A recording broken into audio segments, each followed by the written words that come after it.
Let's turn to youth crime right now, because the first jurisdiction in the country, well, was the ACT to move the age of criminal responsibility from 10 to 12. The Northern Territory is planning to do the same.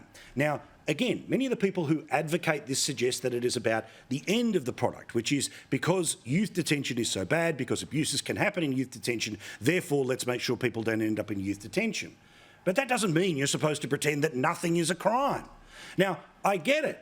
I get it, the idea that you don't want somebody to have a record too early in life because they end up getting involved in a criminal spiral. But the idea that you are not held criminally responsible until you're 14, but you're able to change your gender at 8 is a little confusing to me here, Katherine, which is the floating changes within the left about where you deserve total responsibility, absolute autonomy, complete control of your circumstances, but you can't be blamed for a criminal activity until you're 12 now. This doesn't get rid of crime, it gets rid of punishment from crime.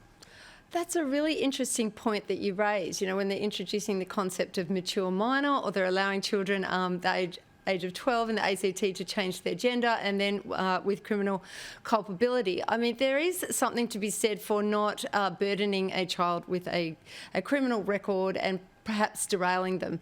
But if they're going to be doing that, there has to be some sort of accountability. There have to be some systems in place. They can't just raise the age and then not have the resources to go in there and assist those families and assist those young people to make better choices in their life. And if they require rehabilitation or they require assistance, because many of the young people who are caught up in the criminal justice system do have abuse and neglect in their backgrounds. So we are going to have to invest more in those families to help them, to help their child.